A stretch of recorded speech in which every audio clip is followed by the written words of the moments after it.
Di Jokam ini mereka sudah dibangun kepercayaan bahwa ulama di luar Jokam itu hanya ada 2 macam. Ulama di luar Jokam hanya ada 2. Hanya ada 2 macam. Nah, kalau nggak goblok khianat. Kalau nggak goblok khianat. Gitu.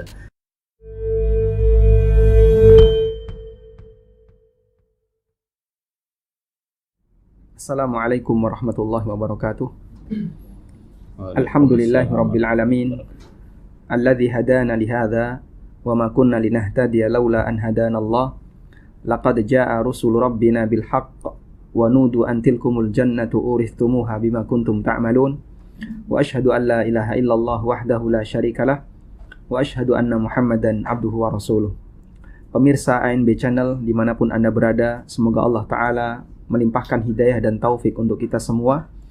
Walhamdulillah, saat ini studio ANB Channel kedatangan seorang tamu yang sangat luar biasa. Natasyarraf bi ziyaratihi wa bi hudurihi. Kami merasa sangat bahagia dengan kehadiran beliau. Beliau adalah Al-Ustadz Al-Fadil Abdullah Mas'ud LC Hafizahullah Ta'ala. Dan beliau saat ini sudah berada di hadapan saya. Kita sapa beliau. Assalamualaikum Ustaz. Waalaikumsalam warahmatullahi. Gimana kabarnya Ustaz? Alhamdulillah, bikhair, alhamdulillah. Insyaallah. Asli Lampung Ustaz ya? Asli Lampung. Barakallah. Asli Lampung. Ini perjalanan dari Solo, kemudian singgah di Jogja. Masya Allah. Mau balik ke Lampung? Mau balik ke Lampung. Masya Allah. Barakallah. Jadi Lampung, Solo, Jogja, balik ke Lampung. Ada singgah di Jakarta. Oh gitu. Barakallah fiik. Masya Allah. Ini adalah safari dakwah berarti. Nah, safari dakwah. Alhamdulillah kita turut mendapatkan keberkahan dari safari dakwah beliau, sehingga ANB Channel bisa dihadiri oleh beliau. Ustadz Abdullah Mas'ud lulusan dari Ma'had Haram. Mekah. Nah, berapa tahun Ustadz belajar? Saya di Ma'had Haram 10 tahun. Subhanallah. 10 tahun. Itu dagang atau belajar? Belajar. Masya Allah. Tolong di pemirsa ya. Ini 10 tahun belajar. Nah, coba. Ya 10 tahun itu karena memang kita background ilmu sebelumnya tidak ada. Subhanallah. Memang kita kalau di Jokam sepertinya belajar lama tapi nggak dapat apa-apa gitu kan ya. Masya Allah. Nah, kita sadarnya ya begitu sampai di Ma'had Haram, kita mau daftar Ma'had Haram, lihat persyaratan kurikulum yang ikhtibar qabulnya, kita lihat lah kita ini bisa masuk SMP saja, ini udah berapa nih. Oh gitu. Ya sudah, kita tahu diri kan ya, kita daftar dari SMP saja. Nah, di situ mungkin teman-teman heran, cuma untuk S1 saja kenapa sampai 10 tahun. Padahal di Indonesia sudah lulus dulu pesantren tingkat aliyah, SMA. Kalau di pesantren juga nggak ada tingkatannya. Oh gitu. Pesantren Jokam itu hanya pesantren itu ada levelnya, cuma pesantren CKM, artinya itu mereka mencetak mubalek begitu saja. Nah, kemudian setelah itu mereka akan nyantri lagi untuk mengkhatamkan kutubus sittah. Nah, cuma itu saja kalau pesantren di Jokam. Jadi mereka nggak ada level ini tingkatannya SMP, SMA atau nggak ada. Mereka Ustadz masuk ke Mekah usia berapa? Saya masuk ke Mekah usia 24 tahun. Nah, berarti kan lulus SMA ya. Tapi turun ke SMP. Turun ke SMP. Ke kelas mutawasithah. Barakallahu fiik. Tayyib. Posisi Ustadz ya.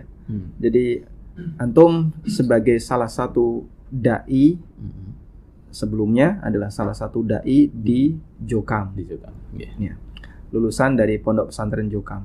Kemudian berangkat ke Mekah itu atas inisiatif pribadi atau sebagai utusan? Sebagai utusan. Kaderisasi. Masya Allah. Banyak itu yang berangkat bareng. Waktu gelombang pertama itu ada kita bertiga. Itu bertiga. Yang itu utusan resmi itu bertiga. Kemudian ada dari keluarga imamnya, itu ada banyak di situ, mungkin hampir 10 orang mereka. Tapi yang murni itu utusan kita bertiga. Termasuk Ustadz Khalil. Ustadz Khalil, Ustadz Abdul Aziz dan saya. Masya Allah. Nah, sebenarnya ada satu lagi Ustadz kita, yaitu Ustadz Fauzi Junaidi. Nah, cuma beliau nggak jadi diberangkatkan karena beliau ini sering mengkritisi pengurus nih. Oh gitu. Gitu. Ini berbahaya kalau dibawa keluar ini ya. Berbahaya, Baik. gitu. Berbahaya. Akhirnya beliau nggak jadi diberangkatkan. Masya Allah. Nah, Baik.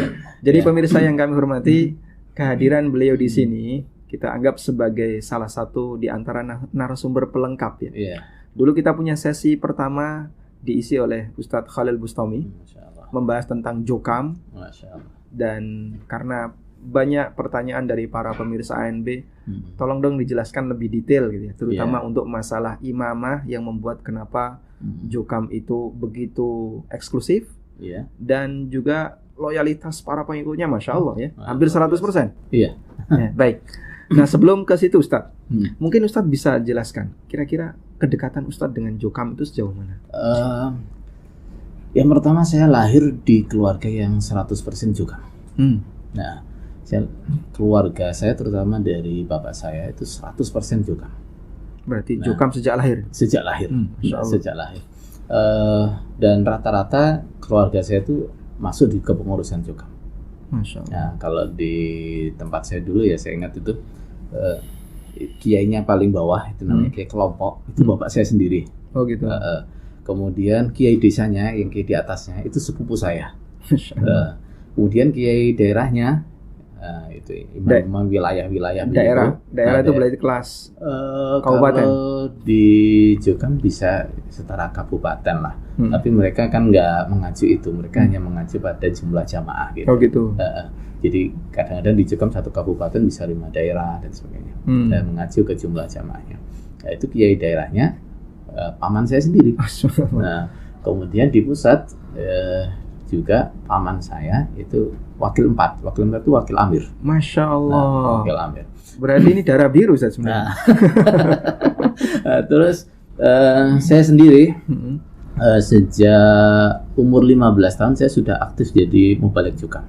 Masya Allah. Nah, saya pernah ditugaskan jadi mubalik di Karanganyar. Nah, kemudian Karanganyar Solo. Nah, kemudian pernah juga ditugaskan sampai ke ujung Sulawesi sana di daerah Toli-Toli namanya. Masya Allah. Kabupaten Toli-Toli. Kemudian mulai tahun 2020 saya mulai diminta ngajar di pesantren pusatnya Jokam Di Kediri. Iya. 2020 berarti sudah pulang dari Mekah. Belum. Oh, belum.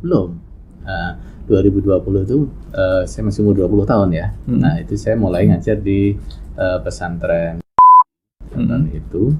Nah, kemudian tahun 2004. Nah, 2004 itu saya dapat tugas dari Imam Jokam waktu itu. Berarti apa Ustaz? Tadi 2020? Iya. 2020. Baru kemarin kalau 2020.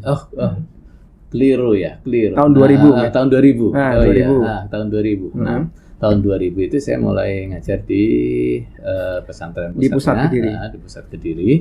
Kemudian tahun 2004 ini saya dapat tugas di Makkah untuk belajar ke Makkah. Masya Allah, barakallahu fikum. Kemudian tahun 2015 saya pulang dari Makkah. Nah, di situ saya mulai banyak jabatan ini. Kalau istilah Jokam ini dapuan. Dapuan.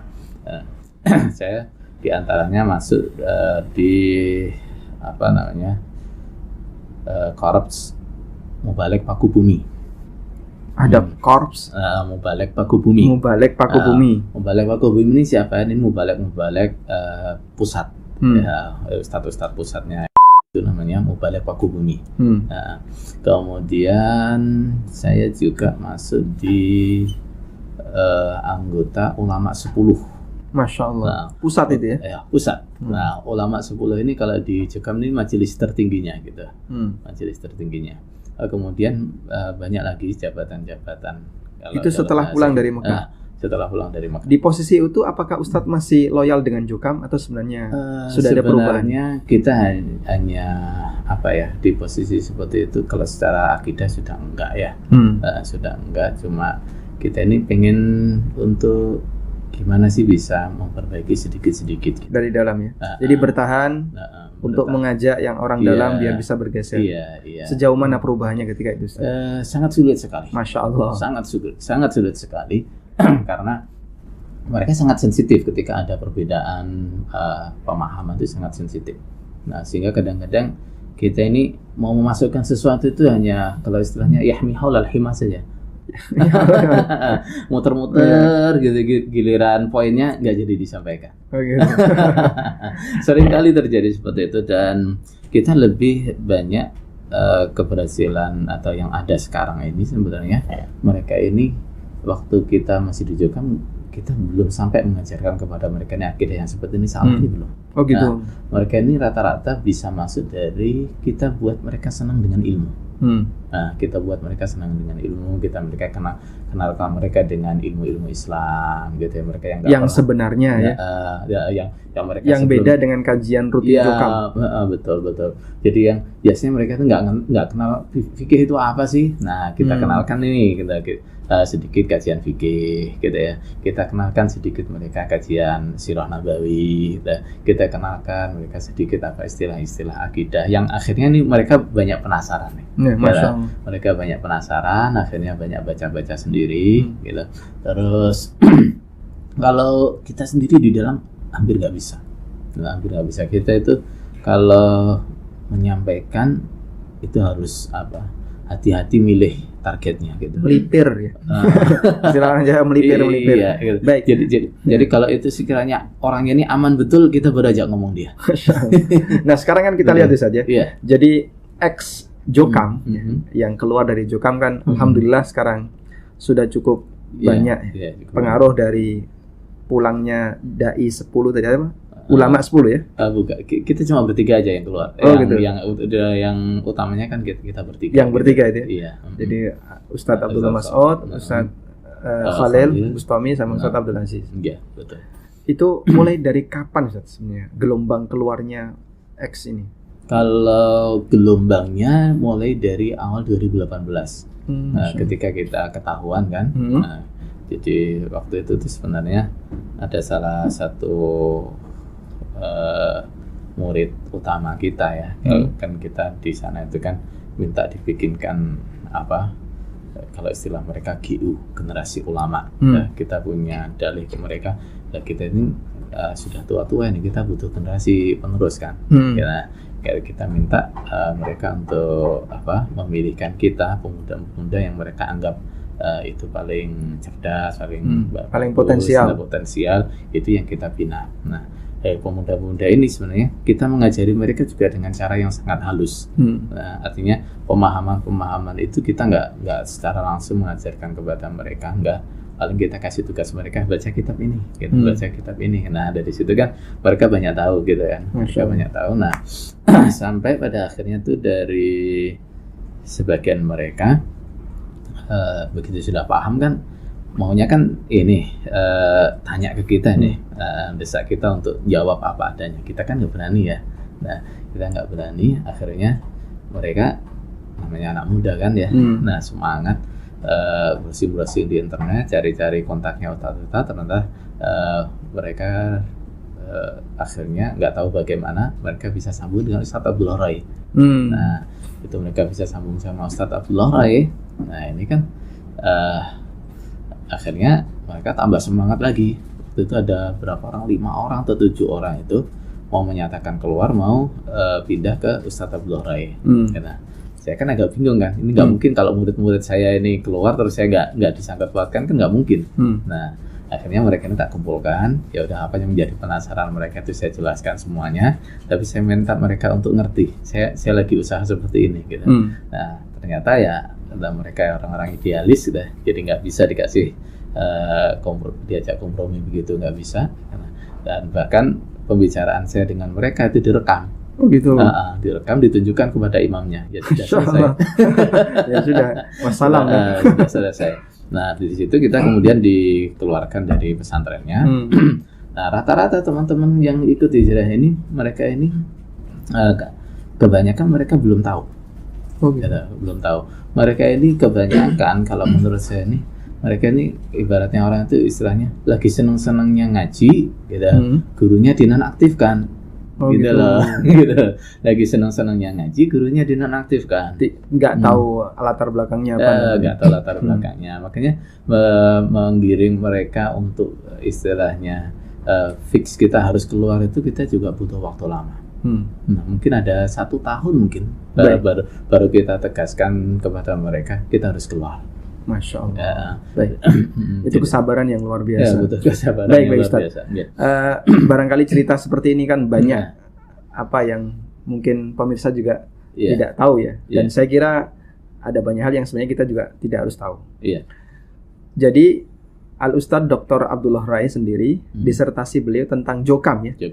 Makanya kemudian beberapa pemuda dari Jokam mereka kenapa ingin belajar dari Ustadz Abdullah Rai karena latar belakang disertasi itu.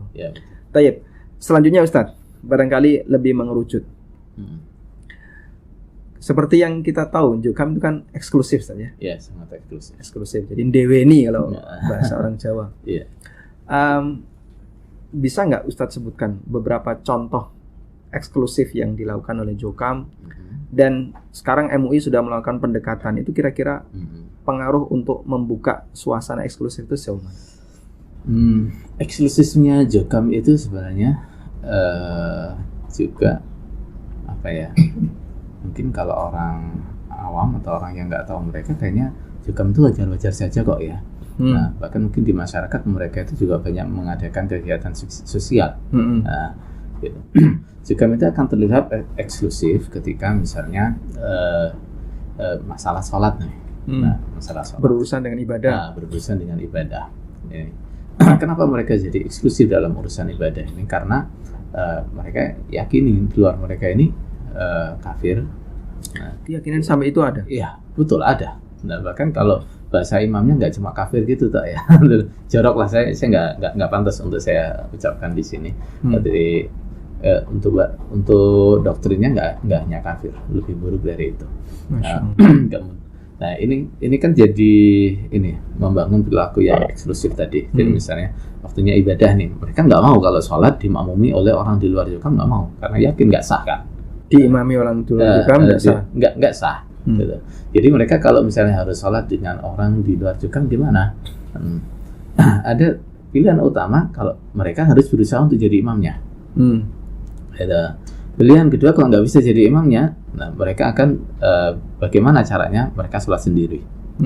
Nah, biasanya sih kalau gitu misalnya nanti dilama-lamain di tempat wudhu gitu ya. Biar telat. Biar telat, nanti selesai sholat baru masuk gitu ya. Kalau misalnya terpaksa gimana? Nah, terpaksa mereka punya ajaran nih. Kalau misalnya terpaksa nggak bisa menghindar, sholat jamaah tapi diniati sendiri. Oh gitu. Ikut sholat jamaah ya, diniati sendiri. Mufarokoh, kali mufarokoh batin. Bahkan ada lagi yang ide yang luar biasa lagi dari mereka ini. Luar biasa dalam tanda kutip ya. Ini mereka misalnya kalau yang terpaksa makmum itu lebih dari satu orang misalnya. Nah, mereka akan membuat formasi gimana nih kita ini sebenarnya makmum kepada teman kita sendiri. Oh gitu. Misalnya nih kita bertiga, ya dah nanti yang 2 baris di belakang, yang 1 di depan. Jadi nanti kita niatnya makmum sama yang ini. Oh gitu. Tapi yang ini sholat sendiri niatnya. Iya. Jadi di sini. Tapi kalau untuk orang luar sholat di masjid mereka nggak masalah. Nggak masalah kalau orang luar sholat di masjid mereka itu nggak masalah. Nggak sampai dianggap najis itu? Kalau anggapan badannya orang luar najis itu ajaran lama ya. Saya ingat ajaran yang seperti ini mulai tahun 90-an kayaknya sudah mulai diralat. Oh gitu. Seingat saya itu sekitar tahun 90-an itu sudah mulai ada ralat bahwa orang luar itu yang najis itu bukan badannya, yang najis itu hatinya. Itu sudah mulai. Terus tapi masih ada juga. Kenapa mereka juga masih sulit juga istilahnya menghilangkan paham yang ini gitu. Itu karena mereka juga ada doktrin-doktrin yang istilahnya membuat kesan bahwa orang luar tuh nggak ngerti cara bersesuci, gitu. Mereka nggak ngerti caranya bersesuci. Nah, nanti dilihatkan tuh coba jadinya jorok, orangnya kencing nggak cebok dan seterusnya. Jadi walaupun secara pemahaman mereka nggak nganggap badannya orang luar itu najis, nah mereka tetap akan nganggap orang luar nggak bisa bersuci. Nah makanya paham seperti ini, intinya kalau nanti orang luar nginjak masjid kita dipel, duduk di masjid kita dipel, mungkin ini sudah secara umum mereka hilangkan, tapi sisanya juga masih banyak. Pengaruh itu masih ada. Masih banyak. Nah, misalnya nanti mereka ngeliat ada orang luar dari tempat wudhu, kakinya basah masuk masjid, mereka udah resah ini, wah najis ini, mereka nggak ngerti bersuci. Nah, nanti bekasnya akan dipel juga gitu. Taib. Ustadz, kita dapat info ya, bahwasanya sebenarnya MUI sendiri sudah melakukan pendekatan, betul, agar Jokam ini punya paradigma baru ya. Betul. Informasi yang saya dapatkan salah satunya adalah bahwa MUI meminta agar di masjid pusat Jokam diadakan sholat jamaah Jumat, bahkan ya sholat Jumatan yang imamnya selain Jokam. Itu betul saja. Pernah terjadi. Betul pernah terjadi. Betul pernah terjadi. Tapi ya lagi-lagi mereka itu kalau soal-soal seperti ini mereka punya jargon apa? Kita itu mbai politik. Gitu. Kita itu mbai politik. ini apa? Serkan-serkan mereka sendiri lah ya, begitu ya. Waktu MUI ngisi khutbah di masjid mereka, ini mereka tidak semuanya sholat di masjid. Satu itu ya cara itu, mereka. Dan mereka juga pakai dalih itu darurat. Nah, yang kedua mereka membuat acara Jumatan di tempat-tempat lain. Ya di lingkungan pondok itu juga. Oh gitu. Ada beberapa gedung yang mereka jadikan untuk tempat Jumatan. Jadi di masjid ada Jumatan bersama pengurus MUI. Nah, di gedung lain ada juga ada Jumatan sendiri. Gitu. Jadi itu nggak apa, kalau yang seperti itu mereka udah pinter lah ngakalinya bagaimana itu pinter. Nah, jadi makanya dari MUI sendiri yang memang kalau ingin betul-betul membina gitu ya memang mereka harus melibatkan mantan-mantan. Kalau enggak ya dikibuli terus. Nah, dikibuli terus. Terus informasinya Jumatan itu diulang? Kalau yang Jumatan diulang saya tidak dapat informasi yang valid kalau untuk itu. Tapi yang saya dapat informasi yang jelas itu mereka sebagian ada yang Jumatan di gedung di samping masjid. Gedungnya itu jajar dengan masjid. Masya Allah. Di atas gedung itu gedungnya kan lantai 5 ya, yang paling atas itu biasa mereka pakai ruang daerahan, yaitu ruangnya luas banget. Jadi kalau mereka Jumatan di situ ya cukup gitu. Baik. Masya Allah. Taib. Ini salah satu bagian dari bukti sebenarnya paradigma baru itu belum berhasil. Enggak, paradigma baru itu tidak betul-betul mereka laksanakan. Bahkan nota tausiah dari MUI itu pun nggak sampai kepada jamaahnya. Nota tausiah. MUI kan mau mengeluarkan tausiah gitu kan waktu beberapa bulan yang lalu, yang isinya satu penegasan bahwa Jokam ini belum melaksanakan paradigma baru. Kemudian diantaranya juga ada pernyataan tertulis dari ketua umumnya bahwa imam mereka sekarang itu bukan bagian dari organisasi mereka. Anggota organisasi mereka tidak ada kewajiban untuk bai'at dan taat kepada imam mereka, sampai membuat pernyataan seperti itu. Tapi ini nggak sampai di jamaahnya, itu nggak sampai. Nah, terbukti ketika kita misalnya share tausiah itu ke jamaahnya, jamaahnya akan menganggap itu hoak. Itu hoak. Itu hoak. Nah, kemudian dan kenyataannya ya standar kepahaman mereka ya tetap kalau tidak di luar jamaah mereka tetap kafir. Masya Allah. Nah, teman-teman yang biasanya mereka dicurigai sudah berubah kepahamannya, salah satu materi mihnahnya yaitu artinya bagaimana kepahamannya gitu, orang di luar jamaah itu kafir apa enggak. Kalau tidak punya kepahaman orang luar di luar jamaahnya itu kafir, ya berarti ya sudah terpengaruh. Sudah terpengaruh dan dianggap kafir pula. Dianggap murtad. Dianggap murtad. Jadi materi ujian utama, materi mihnah tadi adalah intinya Apakah kamu mengkafirkan orang luar atau tidak? Iya, betul. Masya Allah. Nah, bahkan sebagian teman ya di daerah-daerah tertentu itu lebih sadis lagi. Nah, sebagian kan karena takutnya, mereka masih berani mengatakan dia orang di luar jamaah kafir, gitu ya. Ada. Nah, tapi masih dikejar lagi. Dikasih contoh yang spesifik yang mereka nggak bisa. Sekarang coba menurutmu, Abdullah Mas'ud, Khalil, Abdul Aziz, itu kafir apa enggak? Murtad apa enggak? Nah, masih berani ngomong iya, gitu. Kamu coba berani nggak ngelaknati mereka? Oh gitu. Ada yang sampai begitu kan?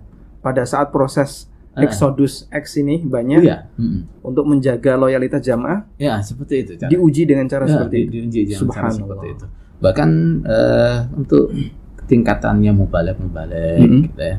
Mereka memagarinya lebih lagi. Nah, misalnya ada pengajian khusus mubalek gitu ya. Nanti HP-nya suruh ngumpulkan. Diperiksa HP-nya. Subhanallah. HP itu diperiksa. Masih ada nggak hubungan dengan orang-orang yang sudah murtad, kalau bahasa mereka begitu. Masya Allah. Baik.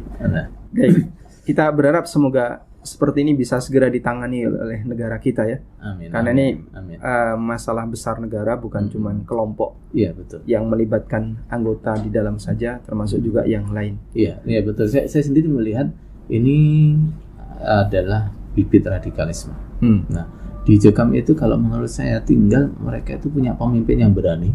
Nah, mereka kan jadi kelompok radikal. Oh gitu. Iya. Nah, karena apa? Sudah tertanam kepahaman orang di luar kelompok mereka kafir, hartanya halal, darahnya halal.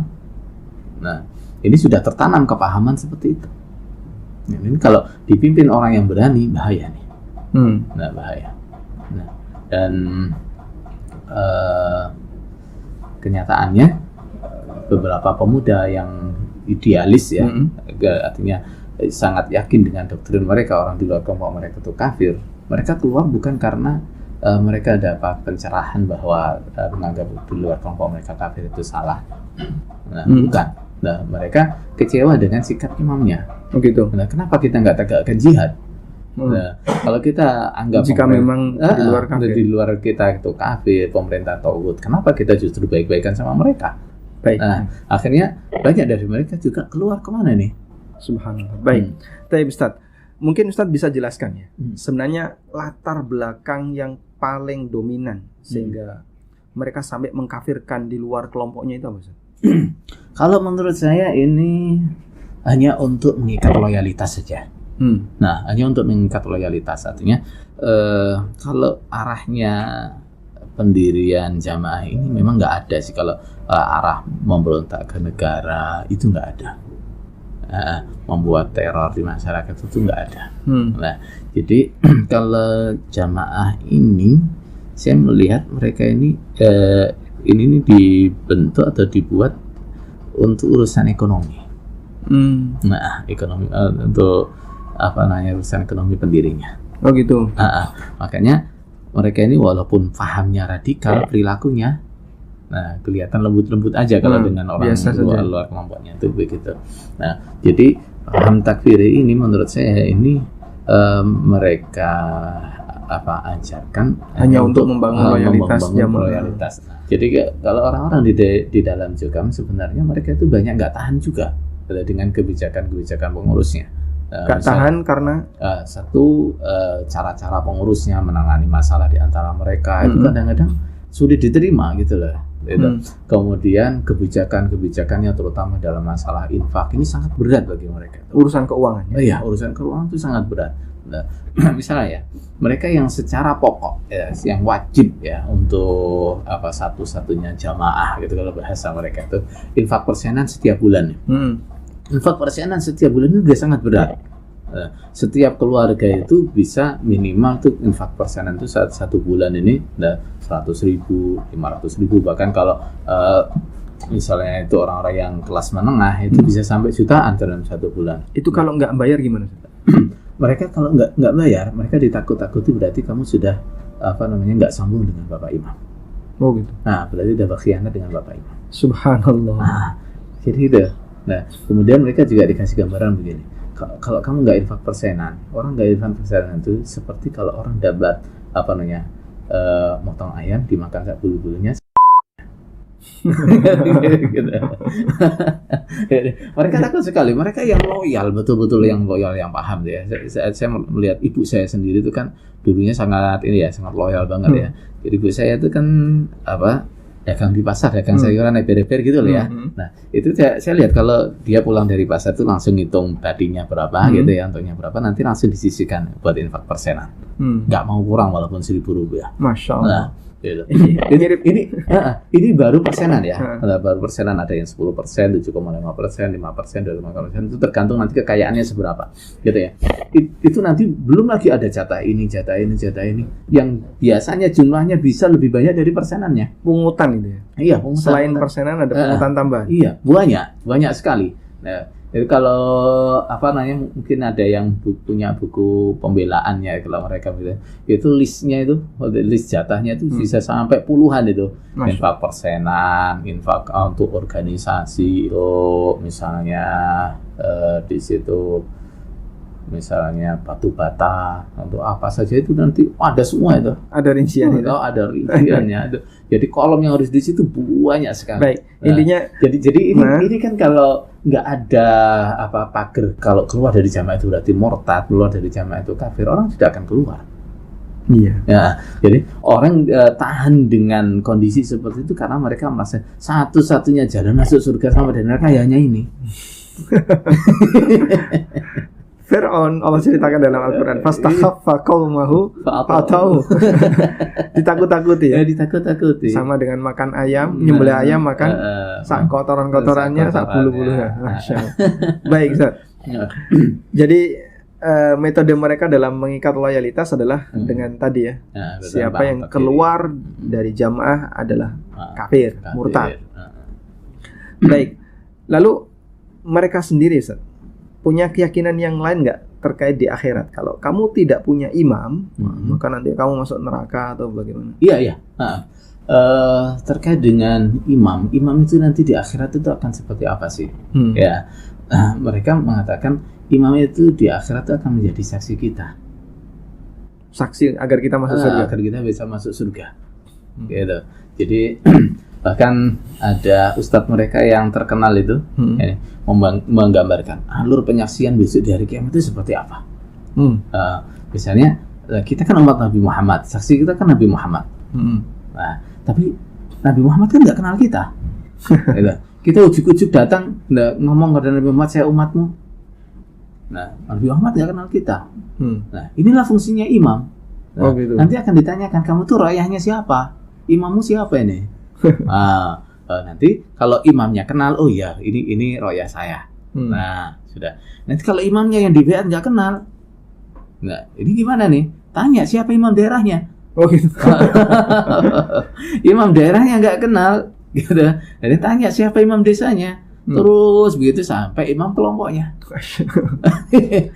ini doktrin yang disampaikan oleh ustadz-ustadznya seperti itu. Nah, kalau saya sih alhamdulillah nggak pernah nyampaikan yang itu ya. Ada kadhibun wazur ya. Kadhibun wazur. Kedustaan. Dusta ini mereka mereka ambil cantolannya ini dari ayat yaumana nad'u kulla unasin bi imamihim. Masya Allah.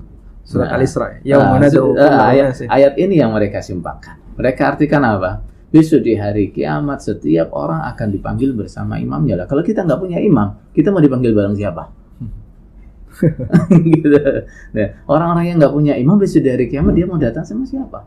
Padahal makna imam di situ bukan. Padahal makna imam di situ apa? Ya, kalau kita lihat, kalau kita lihat akwalnya mufassirin, ada di situ ada yang menyebutkan yang dimaksud dengan imam adalah Nabi kita, Nabi Muhammad SAW. Ada yang Nabi Muhammad SAW. Kemudian ada juga yang menafsirkan yang dimaksud dengan imam di situ adalah Al-Quran.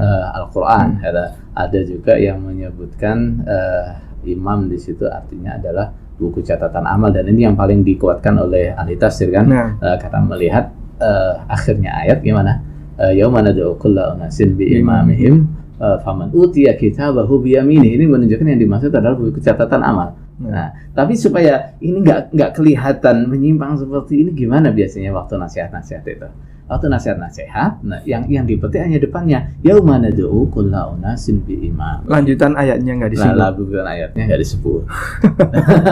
Dan ayatnya nggak disebut sehingga orang-orang awam nggak merasa ada keanehan ini benar ini. Gitu. Ayat yang lain mungkin pemirsa juga pengen tahu ya. Bukti bahwasanya makna imam di sini adalah kitab catatan amal. Ayat di surat Yasin Ustaz. Nah, di surat Yasin kullu syai'in ahsaynahu fi imamin mubin. Nah, makna imam di situ apa imam yang di BA seperti yang mereka anggap. Imam di situ maksudnya apa? Kitab kan? Catatan. Nah, di kitab lauh mahfuz. Nah, baik. Masya Allah. Baik. Kemudian Ustaz, menurut Jokam sendiri, imam mereka itu maksum nggak? Kalau kalimat maksum nggak ada. Kalau mereka menyebut imam mereka itu maksum itu nggak ada. Tapi nasihat atau doktrin itu disuarakan yang membuat kesan bahwa imam itu mesti benar. Mesti benar. Imam itu mesti benar. Itu sampai pada tingkatan imam daerah, enggak, imam yang dibayar. Imam yang dibayar. Baik. Nah, salah satu teorinya adalah mereka menggunakan hadis dhaif hadis dhaif, yaitu idza khalaqallahu 'abdan lil khilafah masaha ala ra'sihi atau ala nasiyatihi. Baik. Ketika Allah menciptakan seorang hamba untuk menjadi khalifah, maka Allah akan mengusap ubun-ubunnya. Nah, ini dalil hadis ini akan mereka artikan apa? Ya, Bapak Imam itu sudah diusap ubun-ubunnya oleh Allah. Nah, sehingga mesti benernya. Sehingga ketika ini misalnya terjadi konflik antara kita dengan imam mereka gitu ya. Mereka berhujahnya begini. Kalau sampean ikut ulama, nggak ada jaminan ulama itu mesti benar. Mereka nggak diusap ubun-ubunnya oleh Allah. Gitu. Nah, tapi kalau Bapak Imam, ubun-ubunnya sudah diusap oleh Allah. Jaminan benar. Nah, lagi-lagi ya ini hadis dhaif yang apabila kita nukil secara utuh juga kelihatan sih apa maknanya gitu kan. Nah, hadis itu kan lanjutnya kurang lebihnya falam yaqa' alaihi ainun illa ahabbahu, kurang lebihnya seperti itu lafadznya. Setiap orang yang melihatnya pasti senang dengan dia. Artinya Allah mengusap ubun-ubunnya seperti itu. Nah, jadi setiap orang yang melihatnya akan cenderung kepada dia. Nah, maka akhirnya dia jadilah seorang khalifah. Jadinya orang loyal kepadanya.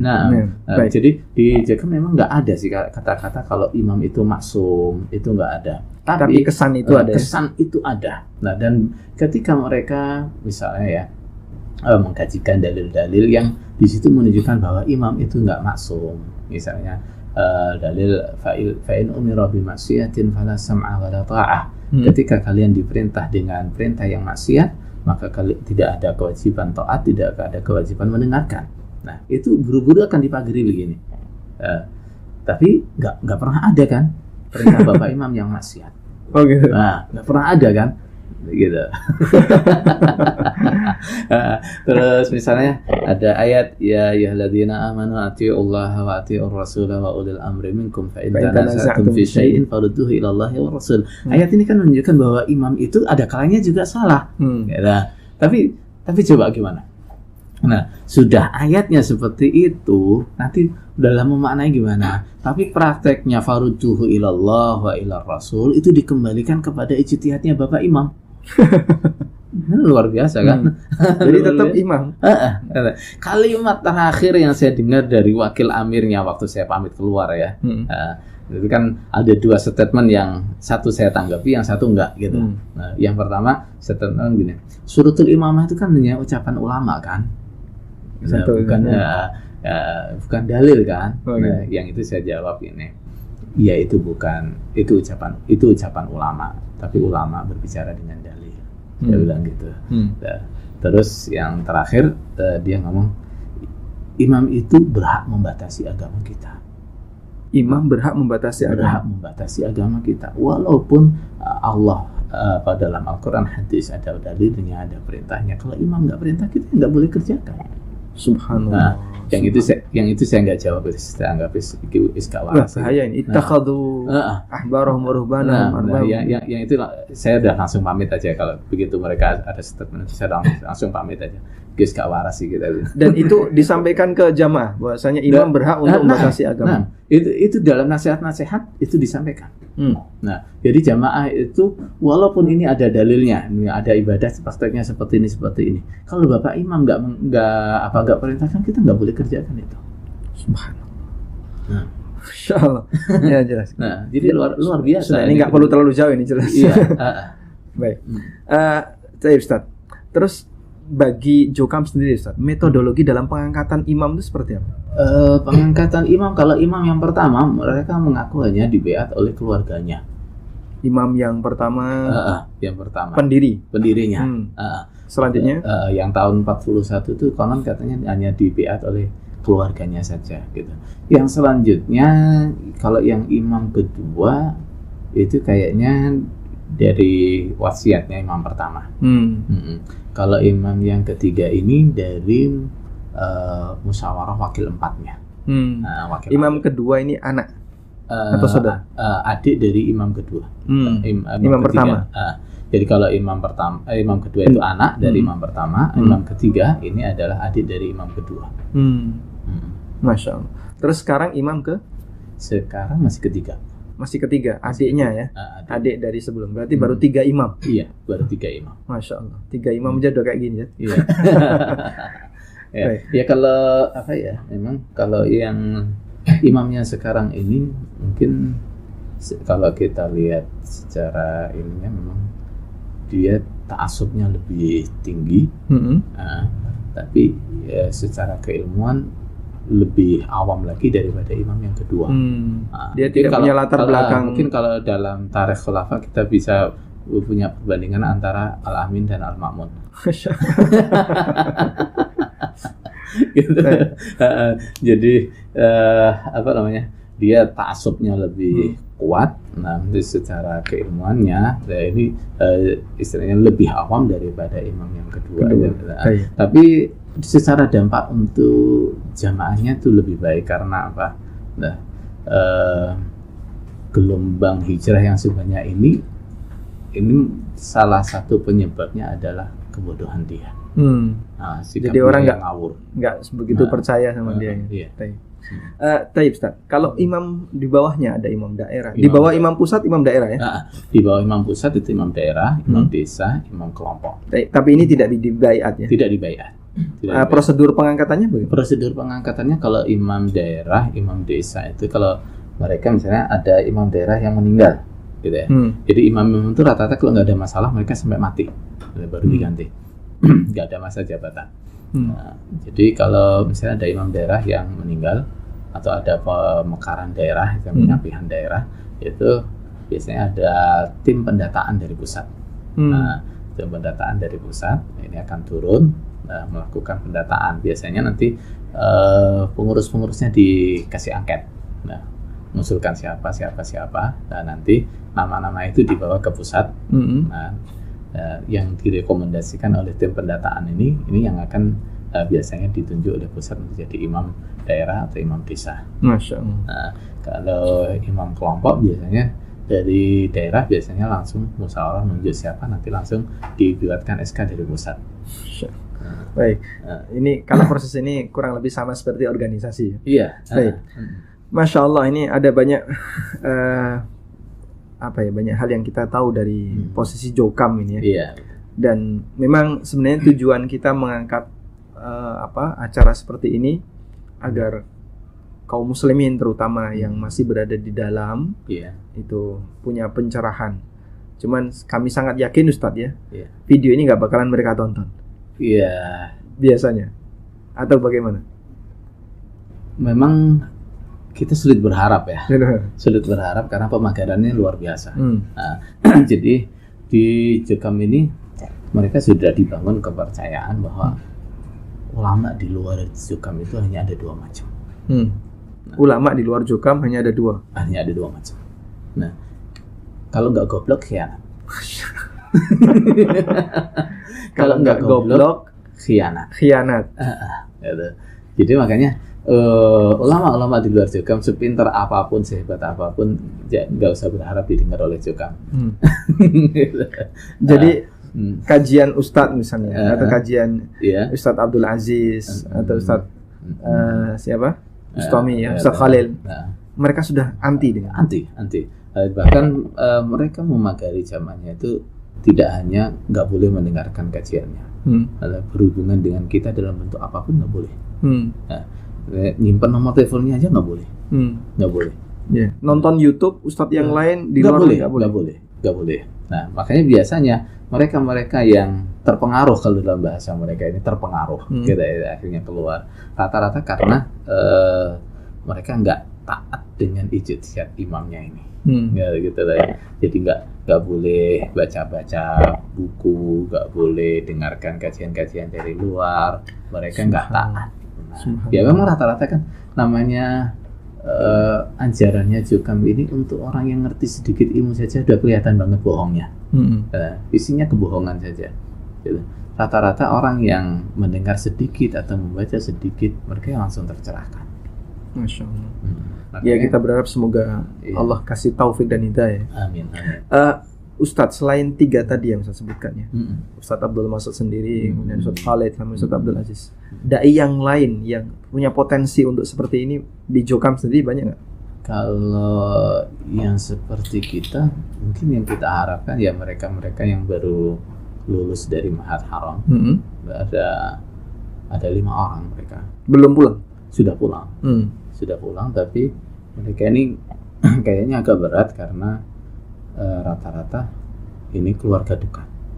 Anak imam, keponakan imamnya. Berarti balik lagi ke kerajaan Kediri ya? Balik lagi ke kerajaan Kediri.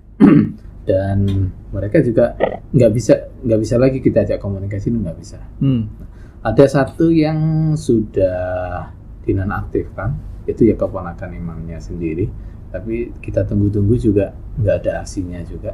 Mungkin sungkan juga, nggak enak juga dengan keluarganya mungkin.